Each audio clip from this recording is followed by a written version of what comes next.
All right, welcome back to Psychology Applied to Work. This is lecture 15, Retention.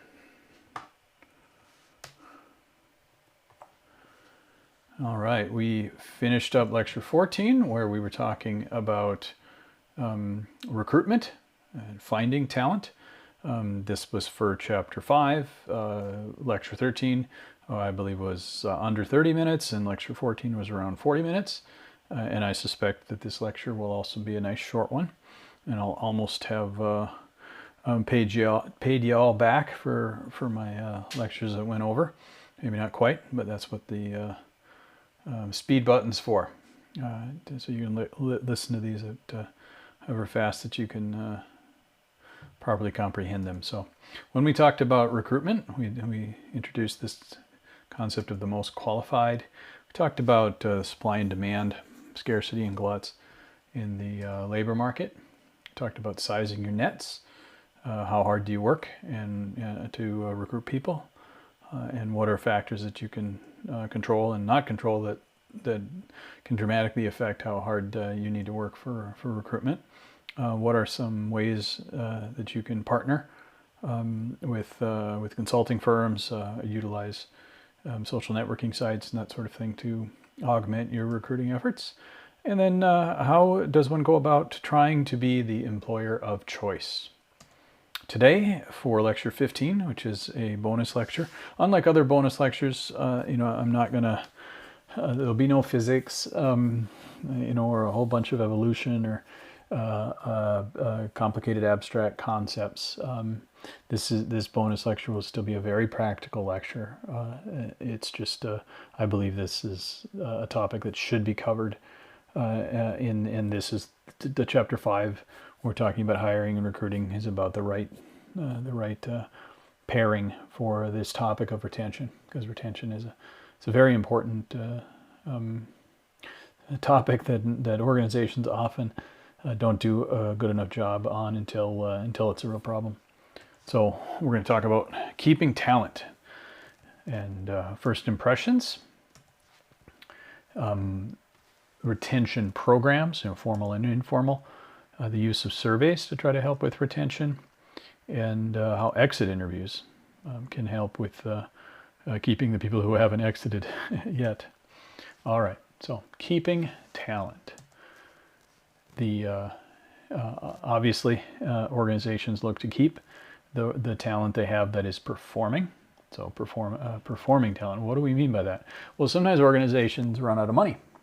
Sometimes organizations discover their market has dried up and customers are not ordering anywhere near what the widgets that they used to order, or some other reason budget has to go down or costs have skyrocketed or whatever, and their payroll is too big, in which case they need to shrink. And so there are times in which an organization, at least along some dimensions, at least along the numbers as it relates to the cost, is sort of in an anti-retention mode.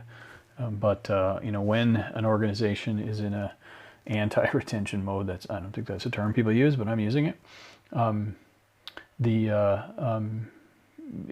If only the poor performers left, you can actually leave the organization less impacted, and in some cases you can leave the organization better off. Now, sometimes when a company does layoffs, they simply do not have the luxury of only removing known poor performers, because there might not be enough of them if the layoffs have to go deep. Other cases they might be obligated due to policies, to not be surgical, and they might have to basically cut wherever the departments are affected regardless. In some cases you have things where they'll cut based on seniority. If you have it, those who have been at the organization the least are the first to go in the case of a cut, and those aren't necessarily your poor performers. So it's not uncommon when an organization has to do cuts. They do everything they can to try to figure out how to have those cuts affect them the least on the negative and affect them the most on the cost saving. So expensive people who are been there a long time, maybe high pay grade, but are not performing anymore, or never really were a good performer, and it took a while to realize that. Those are the people that often end up getting preferentially cut. But anyway, sometimes anti-retention ends up helping a company. Other times, it's just bad all around when companies are just trying to survive. So that's not the focus of this lecture by any means, but just keep in mind that keeping talent is not always the only thing that a organization has to focus on. Sometimes it actually has to remove some talent, in which case ideally you remove the stuff that you don't need anymore, and you keep the stuff that is doing the best. And that can be called positive turnover. When the poor performers are the ones that leave. Now this could come because you have layoffs, or otherwise a company could get really disciplined in rooting out its poor performers and firing just their poor performers. But other times, you might be encouraging overtly or covertly, indirectly or directly, your poor performers to leave of their own. But regardless, when poor performance leaves the organization, you can refer to that as positive turnover. But generally speaking, employee turnover, losing your people, usually is not a positive.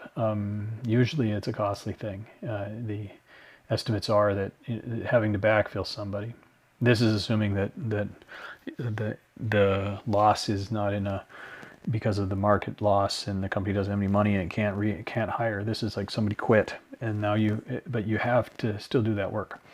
So some estimates are that the cost to replace somebody can be anything of like half their annual salary or double their annual salary, depending upon how hard it is to find that replacement and how long it takes that replacement to come up to speed and add the level of value that the previous person was doing. And you've got a lot of costs associated with it. Obviously the recruitment costs, which we talked about in the last lecture, but there's onboarding costs. You got to give these people the tools, a desk, a laptop, accesses, here's your company hat, whatever.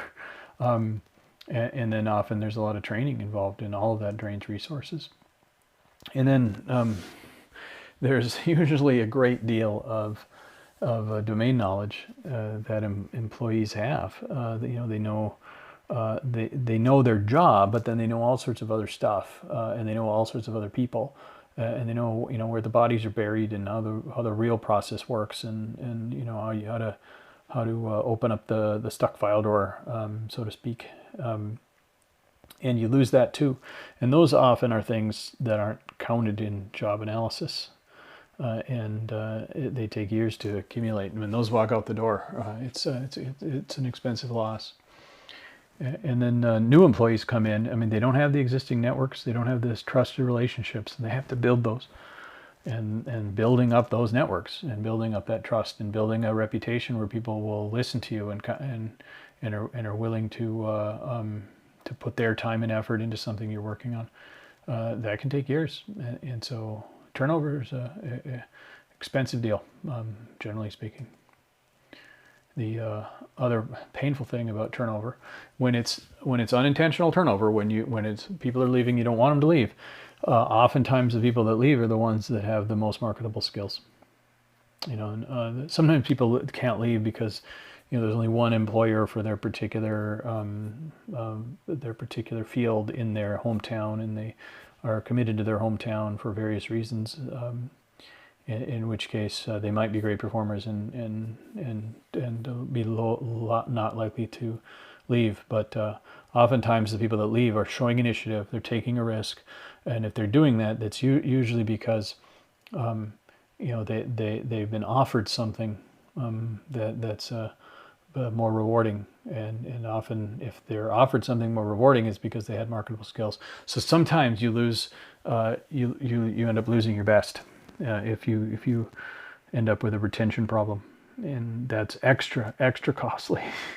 And when that continues, and a lot of the best people that can leave have left, the sort of average performance level of your entire organization sinks And if you're not careful, if you don't do something about it, you can get into a vicious circle, and you get sort of negative reciprocal effects of people are upset because the good people, some performers have left, but the work is still there, and the work has fallen on people that have to do extra work, and they're not happy about it. But they weren't the great performers to begin with, and they're grousing about it and complaining about it and being negative, and that's affecting other people, and that causes some more people to quit that were the good performers that had options. And so you're sort of distilling, you're sort of boiling out your organization. Only the stuff that's boiling off is the good stuff, and what's left is the poor performance. So it's not a good thing to be in an organization when it's doing a death spiral like that, and you'd better take some serious action to get out of it.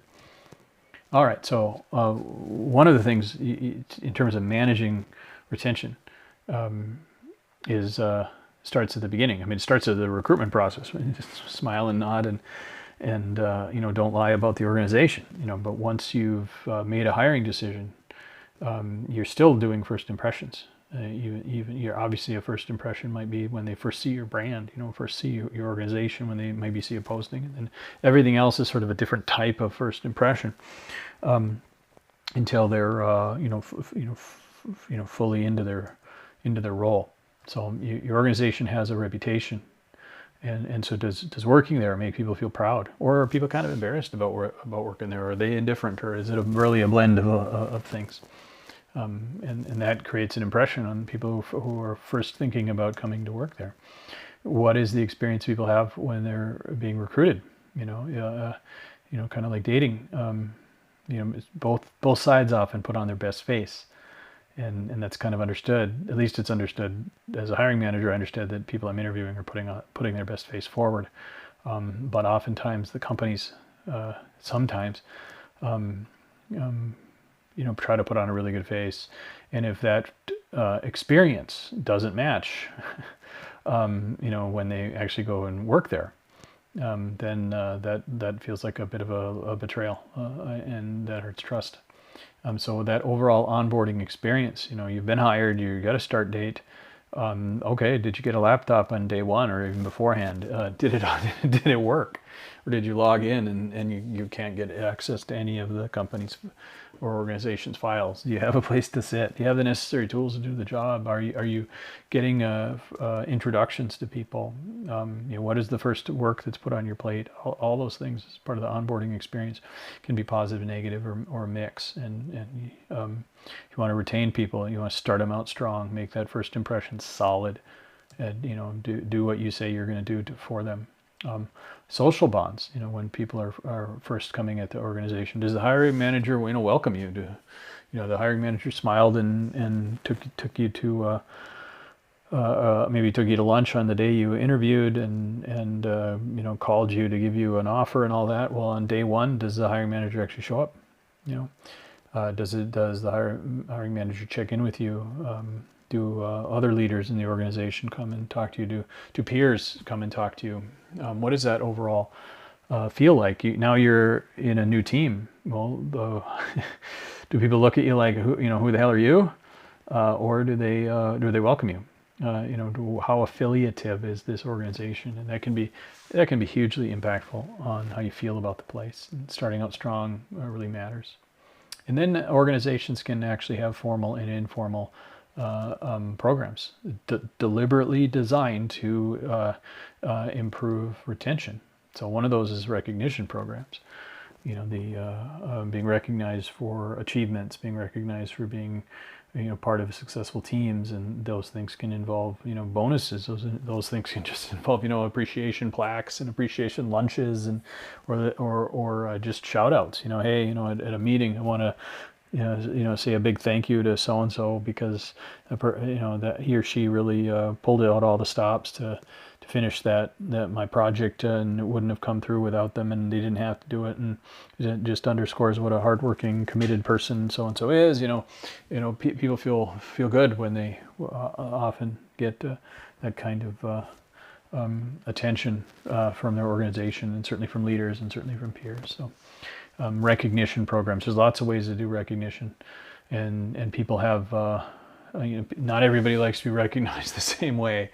And that's actually a big deal in organizations too, is to try to figure out how do people like to be recognized. Some just want to be told privately, and others just love it when their name's in lights. And some people love a handwritten note, and other people love that they just give them an afternoon off sometime or whatever. So trying to figure out, it's like, what's the best birthday gift to give somebody, so to speak. And to still do it in a way that's fair and affordable and all that stuff. But recognition programs are a big part of retention efforts. And then most organizations have what's called employee resource groups, or ERGs. And these are usually volunteer groups, committees, clubs, organizations made up of employees. Some of them may or may not be supervisors, managers, depends, but a lot of times they're not supervisors or managers. And these organizations, they work on work-life balance. They might offer recognition lunches. They might help with how things are decorated. They might work on the cafeteria and what the menu is, and all a myriad of things within employee resource groups. And it also, because as an employee, you are often given the opportunity to be on an employee resource group. It gives you a chance to be more fully committed to the organization. It gives you some agency in what your work life is like, and that can give you that agency, that autonomy.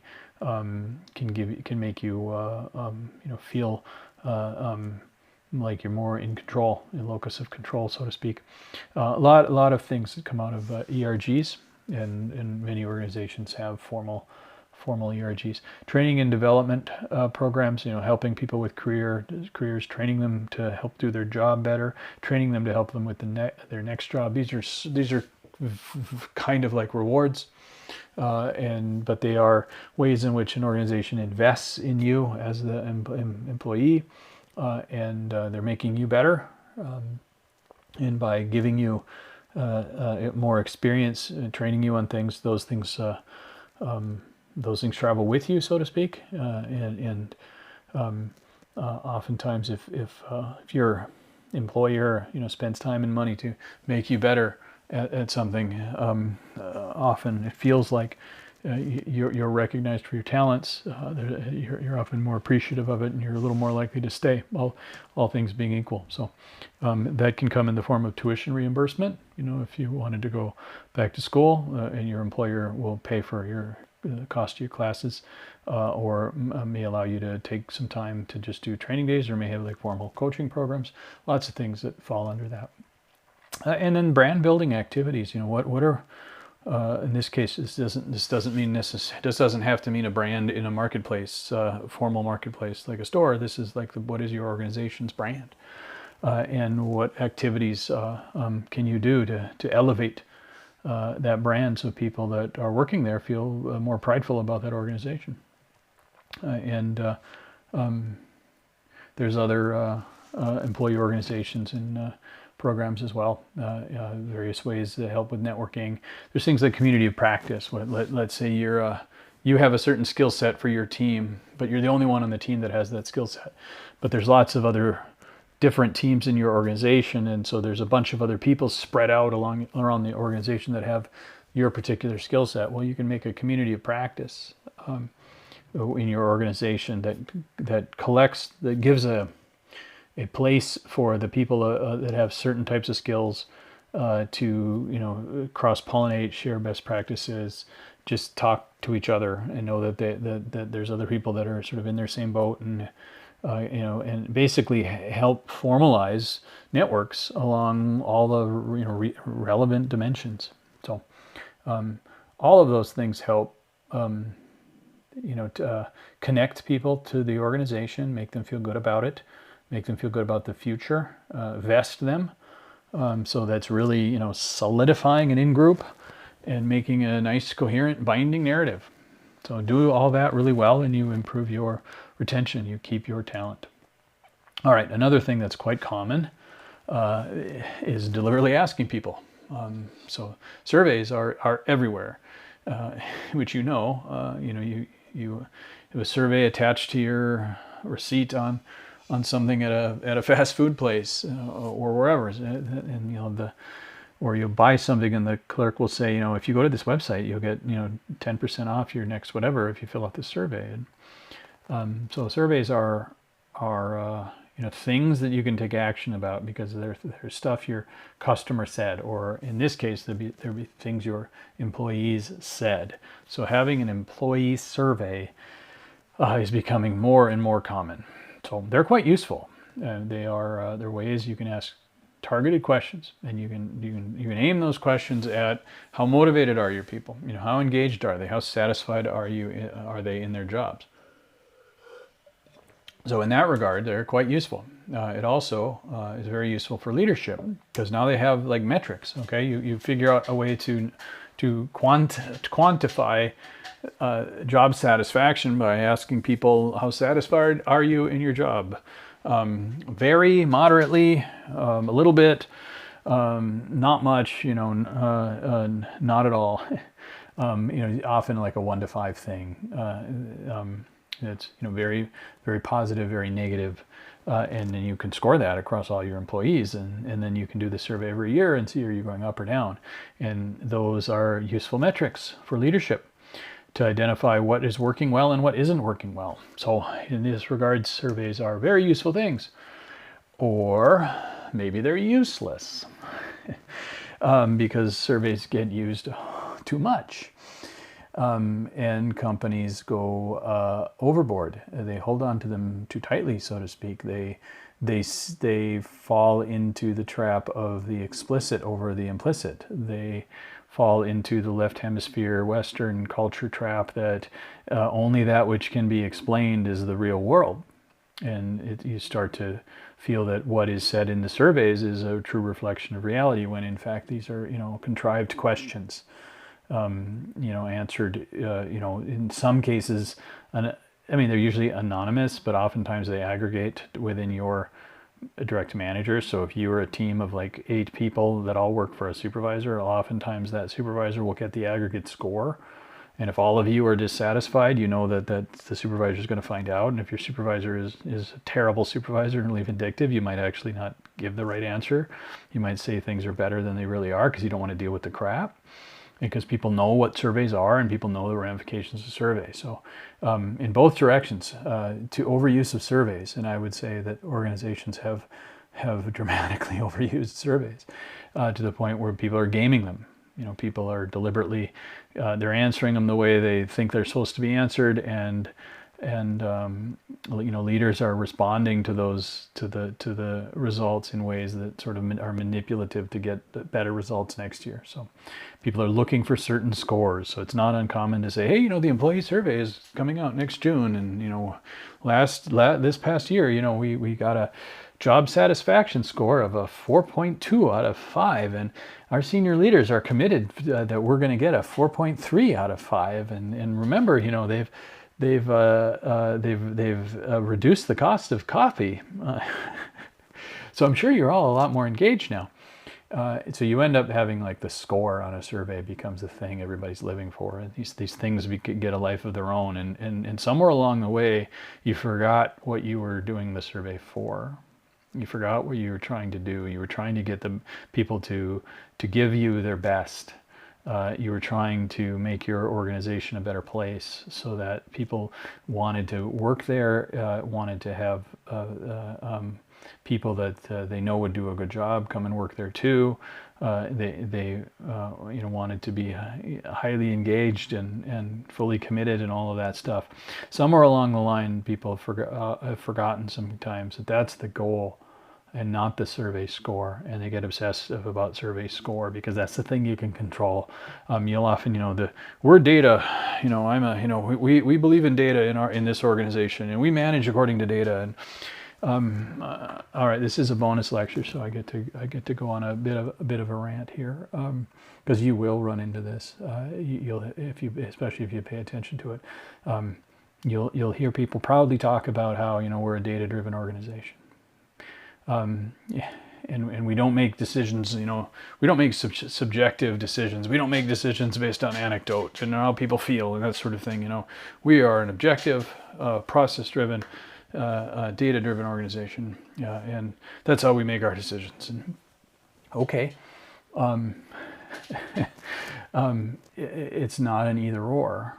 It isn't on one end you whimsically, subjectively, anecdotally decide what to do here and now, and tomorrow might be different, or you give all full authority, and every supervisor, every manager has full authority to do whatever crazy stuff they want to do. On one end, or over here is everything is completely defined, and in this case, like survey driven, and everything's 100% data. The reality should be a recognition that what you measure, and there's an expression: what gets measured gets managed, which is if you have the measure for it. That's the thing everybody's going to gear their management towards.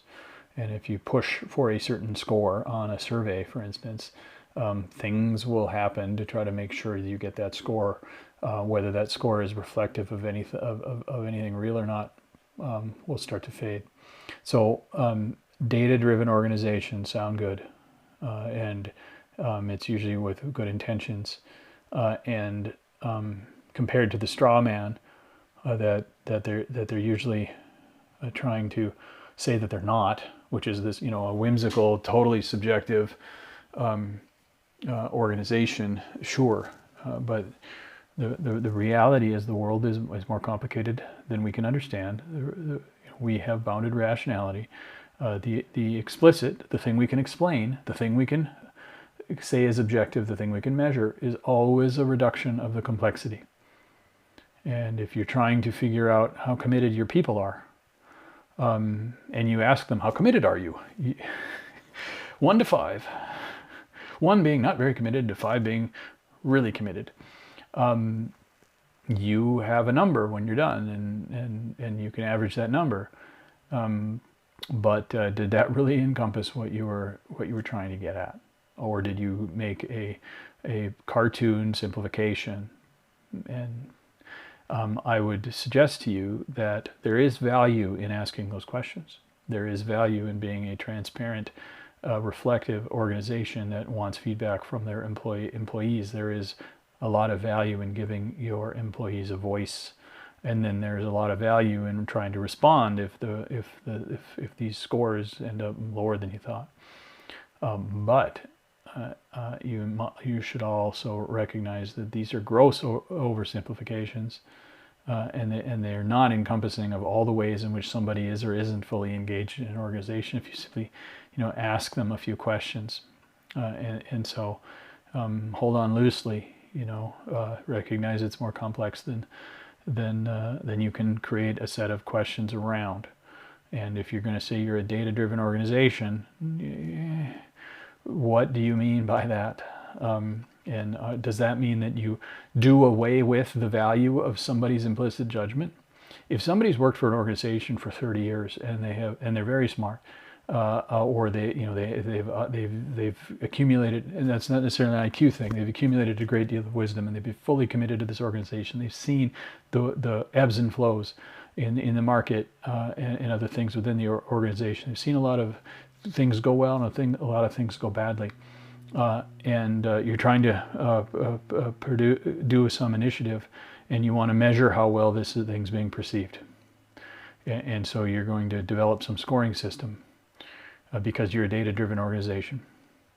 If what you mean by that is the people that have been there for decades, if they no longer, if their assessment is of zero value because it isn't something you can quantify, because you define it as anecdotal or subjective because it comes from one person, and you basically negate that perspective in favor of a 1 to 5 score on a grossly simplified question, you're a fool. This is my opinion. I've seen American organizations, especially corporations, the fear of missing out drives a lot of weird behavior. Information cascades zip through organizations as much as they zip through consumer behavior, and you can have things that are sort of analogous to bubbles that happen within organizations, and there seems to be one that maybe is finally fading around these surveys. So that was my rant here. Surveys are useful, they're valuable, provided that you understand their limitations, and provided you don't use them in lieu of, that you use them in addition to the people of your organization and the wisdom that they collect. Even if that wisdom where they say, I don't think this is going to work, I don't think this is a good idea, I don't think people are going to be happy about it. I get a feeling that people aren't as committed as they used to be. I mean, you do not shut yourself off to that, whether that's coming from your seasoned people or it's coming from yourself. And same way, don't shut yourself off to the perspective of people that come in from the outside. So be careful with obsessing that everything must be measurable, because that is believing that everything must be explicit, and that's living in a cartoon world. All right, surveys. So they're very useful, but at some cases, if you grab onto them too tightly and only believe that what is measured, you can only manage what can get measured, and if you can't measure it, it doesn't matter, then they're kind of useless. But at the same time, they can also do harm. Be careful about asking somebody essentially the question, are you happy? If you either don't plan to or are unable to address their concerns if they say no. So you might be part of a large organization, and you might know some dissatisfiers exist that you don't know how to fix. You might know that a certain a group in your organization that does a certain task seems underpaid to you, and you know that the organization doesn't have the money to pay them more, and you might know that they have skills that would let them get more money at another organization. Is it really in your best interest to ask them, are you happy? So be careful. I mean, I'm being a little bit simplistic here, but if you think about it, one day you're at work and you're not thinking about something, and the next moment you're at work and you're asking yourself, would I recommend to other people to work here or not? I don't know. I've never thought about that, but now this survey just came in and asked me, would you recommend that to people that they'd come to work here? Now that I think about it, I don't think I would, because it's kind of a drag, and I don't get paid very well. Well, you've activated those ruminative circuits that weren't there before. So if you're going to ask people questions that get to how satisfied they are, how engaged they are, be prepared to do something about it. And if you know that there's a lot of things at your organization that right now are deeply dissatisfying, and you can't do anything about it right now, think it through before you bring it up. So that's my 2 cents on surveys. All right. So lastly, exit interviews. Exit interviews can be very valuable things. So if people are quitting, before they leave the door, talk to them. Why did you quit? And this is often not done by the manager. This is usually done by human resources for good reason. The managers usually will have already been told something when a person quits, because usually the manager's the first person that gets told. And sometimes that will be the straight truth, and sometimes it will be a complete lie, or something it'll be somewhere in between.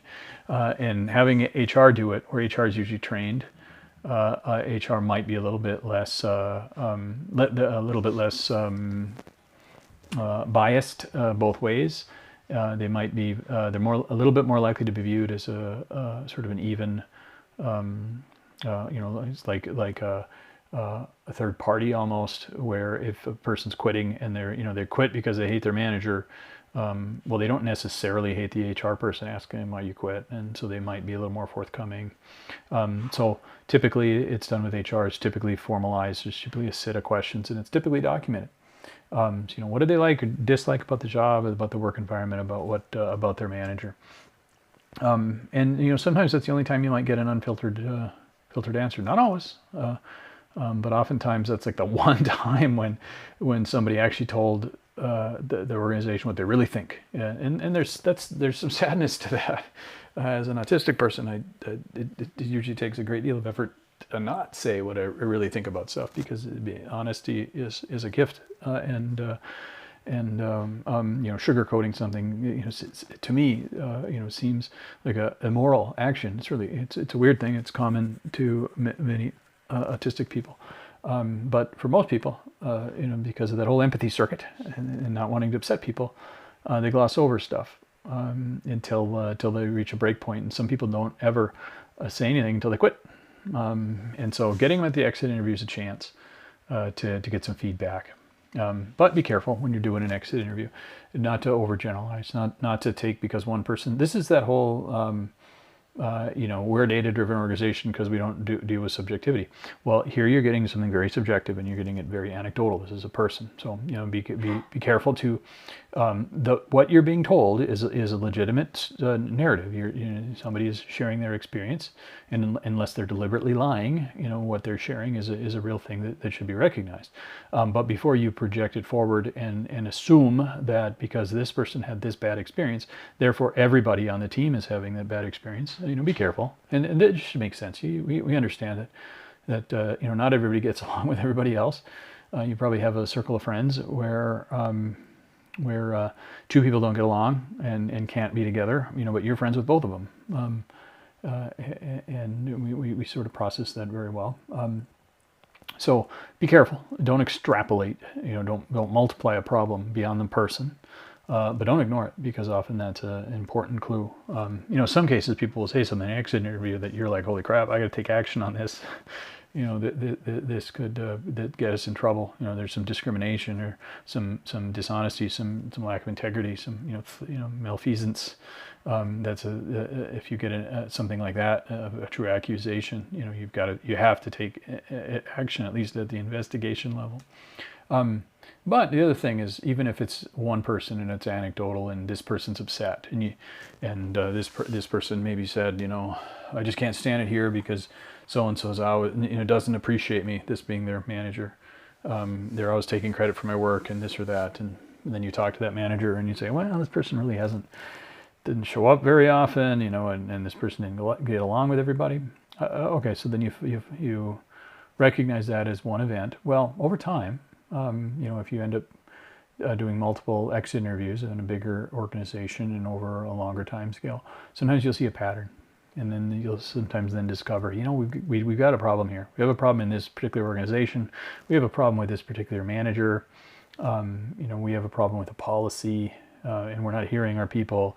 And as within human resources, if you're doing a good job with exit interviews, a lot of times you become the first place to sort of formally recognize a problem that previously the leadership in the organization might not have recognized.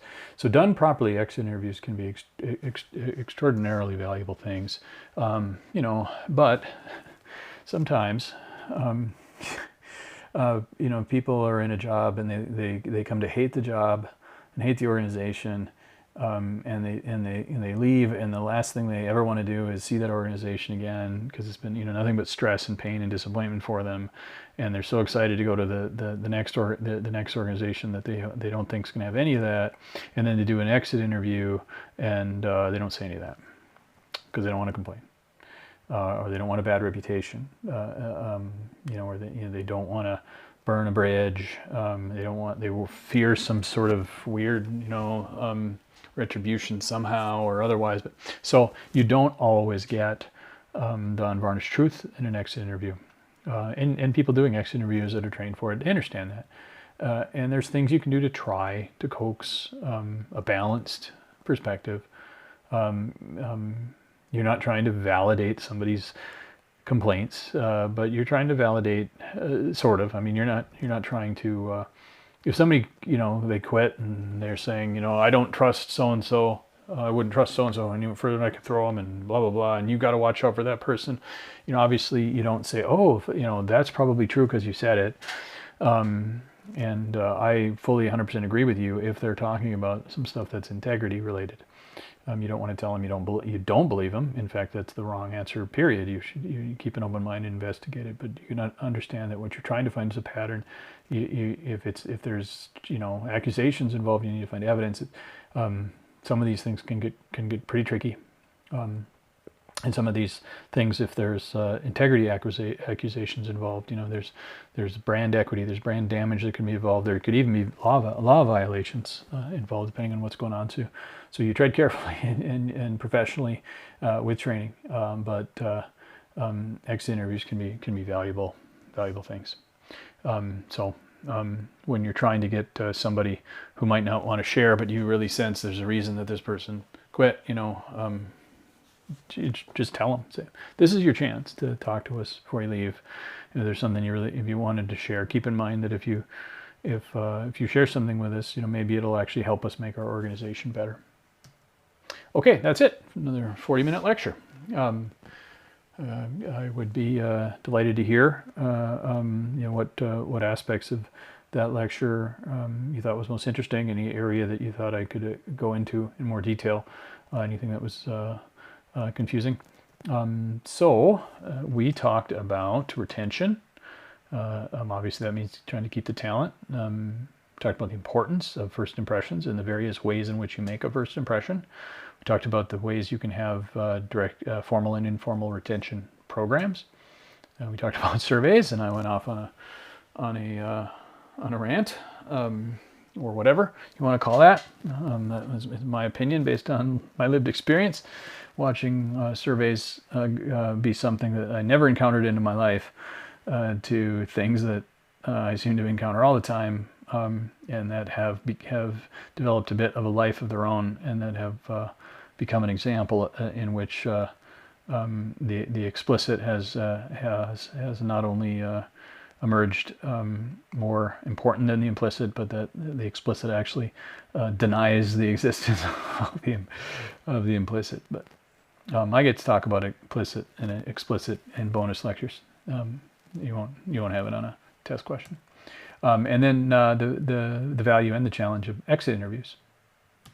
All right, so next up, we will get into some more nuts and bolts.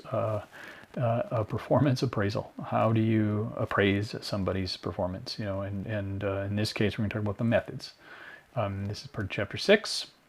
First it's going to be what is a performance appraisal. We'll talk about some different aspects of performance appraisal. We'll talk about what is its purpose, and how do you know if it's effective, and what are different ways that performance appraisal can be more or less effective. And then we'll talk about performance ratings. This gets to the quantify it, to the measure it, make explicit part of it, and we'll talk about other appraisal methods. All right, that's the end of lecture 15, and we will see you for lecture 16.